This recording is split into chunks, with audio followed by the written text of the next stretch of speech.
Hi, people. Thank you for stopping by at Building Wealth with Rajeev. Here is my interview with Dhaval Kotecha. Dhaval is a US based investor. He's very well sought after for his views on advertising technology companies. Dhaval and me chatted about Tradedesk, Magnite, and Roku. Before you go in the interview, let me apologize for suboptimal video quality. We had some operational issues and the interview was edited several times. But the content is very powerful and I hope you enjoy the content. You can catch fuller version at Spotify and Apple under Building Wealth with Rajiv as well. Hope you enjoy it. Please do subscribe to the channel if you like the content. If I want to look at the vision of ad tech, I would say I am pretty bullish on it. If you see connected TV, um, people are cutting the cord. They're moving from linear to connected TV at a rapid pace. And like there are certain numbers that I have with me. And if I were to say a couple of numbers here, so worldwide ad revenue will increase 10% in 2021, right? So just 2021, 10% increase since 2020. And the US ad spending will rise 3.2% in 2021, just the US, following a 5.4% drop in 2020, right? So if you see again the US market specifically, it's going in the right direction. And there's another prediction that from Group M, right? So Group M is a big company which puts out all these analysis and research, and they came up with a number which says that digital advertising will surge 14% to nearly 400 billion, right? So which is a huge number in itself.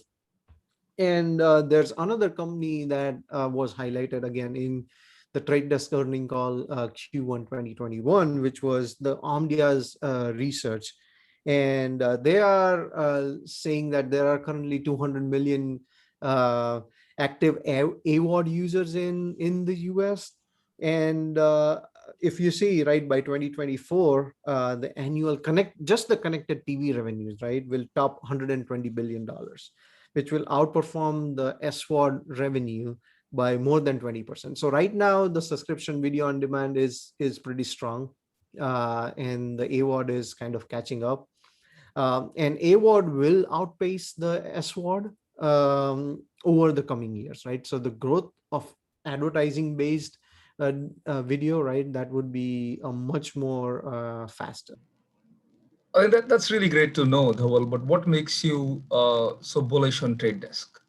If you look at their mission statement, or what is their mission, the mission is basically to transform the media for the benefit of humankind by helping brands deliver a more insightful and relevant ad experience for consumers and setting a new standard for global reach, accuracy, and transparency, right? So now transparency is the name of the game here, because if you see the wall gardens, if you hear Jeff Green, he talks about wall gardens a lot, and wall gardens are anything which is not open internet, which is, say, take your Google, your Facebook.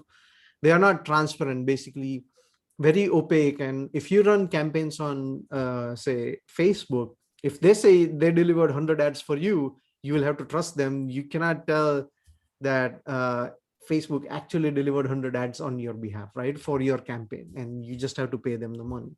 With Trade Desk, that doesn't happen. Jeff Green, he is a visionary co-founder, CEO.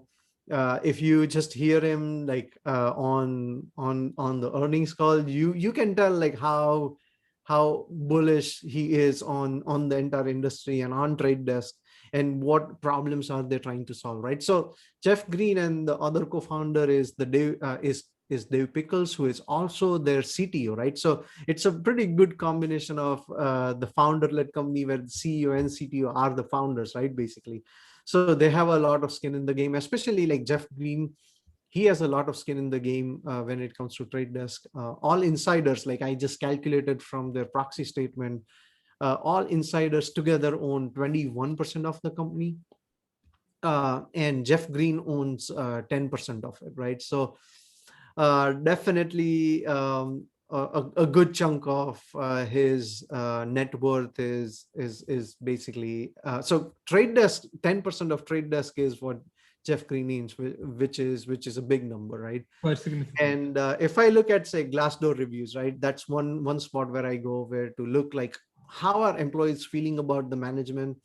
And if you go now, like 95% approve Jeff Green as a CEO on Glassdoor. Like I remember back in 2020 when I went to uh, Glassdoor and looked for Jeff Green, it was around 91%, and now it's gone up to 95%, which is a good sign, right? So I kind of keep track of those things, those little things. But yeah, like management is stellar. They're executing well. They are doing everything right. And what do you think is Trade Desk competitive advantage? There's no moat in ad tech. So when people talk about the moat, right, there are certain competitive advantages, but with ad tech in general, there's no moat. Like anybody and everybody can open up a DSP and start delivering ads. But what Trade Desk brings into the picture is they are the leaders. They have the first mover advantage, right? So they are the biggest. They process um, over 12 billion requests, right, per day. No, so 12 million requests per second, not 12 billion per day. 12 million requests per second, right? So if you see 12 million requests per second, that's a tremendous scale. And how they have done this is basically they have integrated with a lot of exchanges, a lot of SSPs. And on the other side, on the advertiser side, right, they have a lot of relationships with all the leading agencies, right? So with the agencies, what happens is the agencies work with the brands or the advertisers, if you say. And what happens is if you develop a relationship and they start running the campaigns on your platform, and what we are seeing again, right, is they are increasing the platform every single year, every single quarter, right? So they are seeing increasement from the agencies itself, which means that what agencies need is actually working for them. And when this happens, they will not go to, say, a competitor, and that is good for a company like Trade Desk, right? So I effectively, like, if you look at the bigger picture, everybody can open up a DSP, but who can open up a DSP, run a DSP at this scale? I don't see anybody who could do that. If you see international growth, they have seen like tremendous international growth, like EMEA specifically. They saw like it growing faster than North America. Also like China, Hong Kong, they are a huge growth story. And India, they just expanded right now. We don't even have the numbers for India, right? So basically I'm staying tuned to that story too, right? Because now they know the dynamics of the international markets now, and then they are trying to expand to all these markets. And I'm very positive that they will be successful in those markets as well. So staying tuned on the India expansion story. But so far, what I've seen is really promising. On top of all these things is, if you see Walmart, right? So they had a partnership with Trade Desk, and they load the shopper data on the Trade Desk platform. And they, like, Walmart could have built their own platform, right? But they went with Trade Desk to build those platforms, right? So that was one bullish thing that I could see, where, like, if Walmart is flocking to Trade Desk, going to Trade Desk, then I would see that there will be other uh, big box retailer also, they can go to Trade Desk and do the same thing that Walmart did. And what do you think are the impact of Google and Apple recent privacy laws, which could they affect Trade Desk? It shouldn't have any meaningful impact, because they have a system in place which is much better than what already it is. It's just there has to be a sort of adoption which we are seeing, right? So adoption is coming from the SSP side, the DMP side, everybody who is in the programmatic ecosystem, programmatic ad ecosystem, they are adopting the UID 2.0, which is like very promising. And now publishers too, right? So there are so many publishers which are trying to get on board with UID 2.0, because now they understand that this is where we will be getting a lot of benefits. And they could, integrate with all the IDs that are available. All right, good to know. Great information. But tell me, when will you sell the stock? When will you sell Trade Desk? So selling again, like when I say international numbers, if I don't see the growth in those numbers, right? So I will definitely sell when uh, if I don't see a huge growth, what they're talking about, like if they keep talking about things that they are seeing, but the numbers are not kind of matching up, then that's not going to make the cut, right? And again, like there are some risks with unified ID 2.0.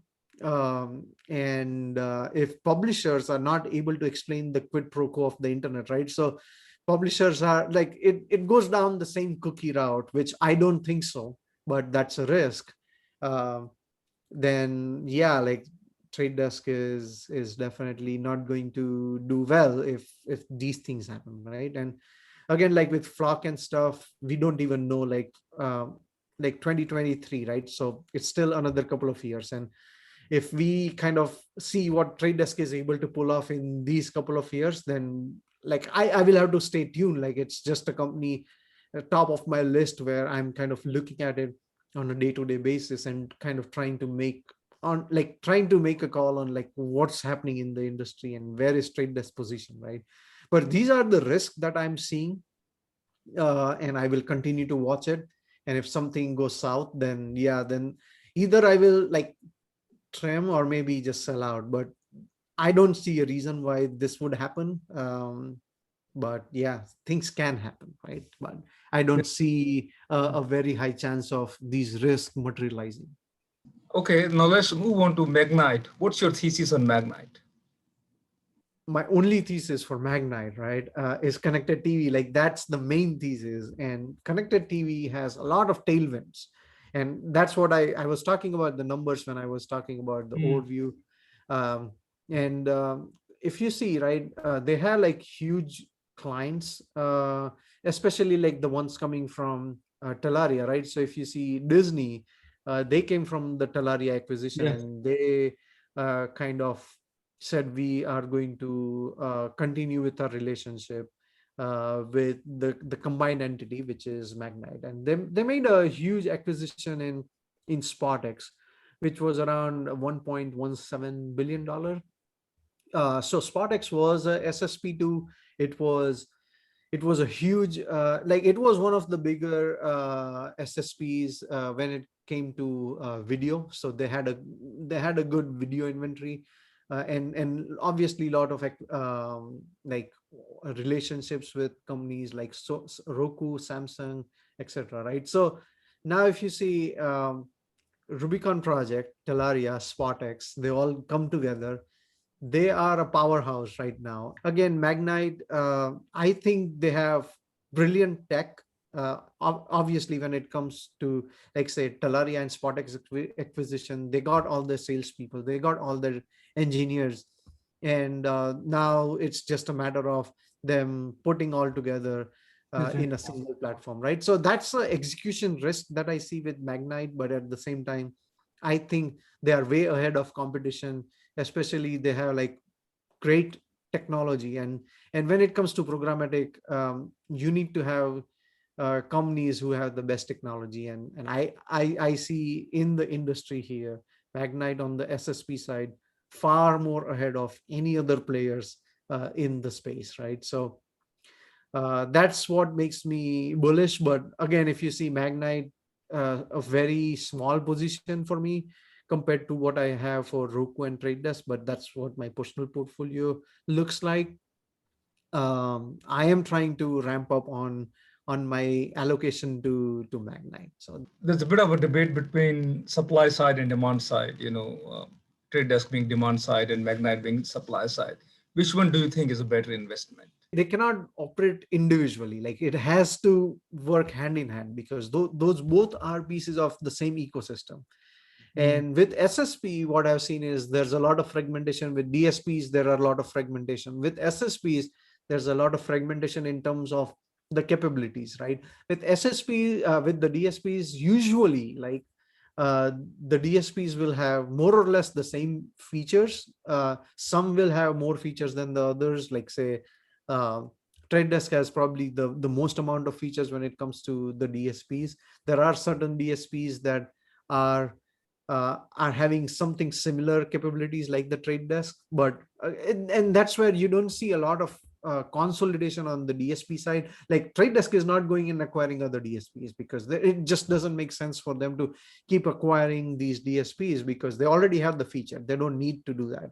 But on SSP side, like if you see Rubicon Project, Talaria, SpotX, Rubicon Project didn't have connected TV, and that's where they went ahead and bought Talaria. Now they saw, okay, connected TV is where the growth is. They went and bought SpotX, right? So it's just kind of adding on top of the capabilities that they have, but it's very different on the DSP side. But I would say both of them will succeed. There's no either or here. Like if one of them is failing, then yeah, uh, like again, like SSP and DSP in general, like there would be leaders there and they will succeed. Now again, on the Magnite side, if they're not able to execute well, then obviously there's another one which is Pubmatic. They will kind of try and take the share from Magnite, and you will probably see that in numbers if those things happen, and that's obviously there's a risk, and much more competition on the SSP side than I would think on the DSP side. So let's move on to Roku. What do you think about Roku? Roku is a beast. Let's put it that way. Roku is my top position, right? Okay. So Roku has a lot of competitive advantage. That is their first party relationships with the end customer and the data that they get from there, right? So with Roku, the data that they have, nobody else has that level of data, right? So now if you see, right, so Roku, you have Roku TVs, and I as a consumer will log on to, like, will use the Roku TV. To in order to for me to use the Roku TV, I will have to put my information there. It's a mandate for me to use Roku, right? And obviously they will ask me to put the payment information there. So anything that you do on Roku, uh, you will obviously have a user who is watching that particular Roku channel or whatever they have, right? Whatever the apps or whatever publishers they have there. And one thing with connected TV, I kind of forgot about mentioning earlier, is anything that is happening on the third-party cookie deprecation side, it doesn't impact connected TV at all. Because with connected TV, you are logged in with your email address, and with the email address, they will get all the information, what the user is doing, what the user is liking, what the user is not watching, what time they are watching, how much time they are watching, and whatnot, right? So with Roku, they have got a tremendous flywheel going, and I will talk about that flywheel, which is to drive the scale. So how do they drive the scale is by selling the devices, be it the players or the TV. So when they're driving the scale, they are selling these players at a very low cost, right? So if you see the Roku players, very cheap devices, they want everybody in the household, right? So every person, every household in the US or every household in the world, right? They want the Roku players to be there. So now they just have a foot in their door, right? So that's the first thing. The second thing is to drive the engagement, which is they are trying to drive the engagement via the Roku channel. And also they kind of came up with something new, which was the Roku originals, which they are acquiring certain content, right? And the third thing is when they are driving the engagement, they will try to monetize, and they will try to monetize via AWOD, which is by showing them the ads, right? So driving the scale, then driving the engagement, and then monetizing it. So when they're monetizing it, they are making the money, and that kind of feeds into, again, they want to drive the scale, right? And this is the tremendous, this is basically the flywheel that's going on, and this is the playbook that they are using to expand in Canada, in UK, in all these markets, and they are seeing tremendous success with that too, right?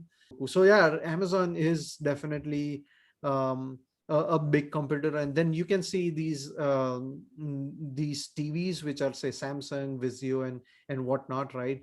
those are also considered to be the competitors. But again, like with Roku, it's not a player sort of a story, it's a platform kind of a story, right? So they split the revenues into two segments, the platform segment and the player segment. And if you see, the platform segment is contributing almost around 82% of the revenues, right? So basically majority of the revenues, it comes from the player segment. Yeah, so 82% of revenues that came from the platform. And if you see the gross margins, they are increasing, they are going in the right direction. Like right now, if you see Q1, overall gross margins were around 57%, platform gross margins around 67%. Player gross margins ticked up a lot in this quarter. Usually this is not where we see this level of uptick, but it's around say 13%, 14% player margin, right? So again, like things are going in the right direction. But when, yeah, YouTube definitely is a competitor. And again, like if you saw, right, YouTube TV, they got kicked out of Roku, right? And they wanted some special treatment from Roku, and Roku said, okay, we cannot give you any special treatment. They also were asking for Roku to do something on their players, which would kind of increase the price of the Roku players, and that would kind of benefit YouTube in one way or the other. And Roku said, no, we are not doing that. And if you cannot abide by our rules, then you can choose to just not be on our platform. And that's what happened. And I'm willing to bet on this, that YouTube eventually comes back to Roku, adhering to their terms, and they will be on the Roku TV. But that's again, like that's a speculation. But I highly think that could potentially happen. Yeah. Let us do a bit of a rapid fire now. Tradedesk versus Magnite. Tradedesk. Tradedesk versus Roku. Roku. Roku versus Magnite. Roku. So that's how it's allocated right now in my portfolio too, right? Yeah. Hi, Dhaval. We come at the end of the interview now. Thank you so much for your time. I really, really appreciate. I think there's some really, really powerful content which everybody would benefit from. Thank you and all the best. It was a And pleasure talking to you.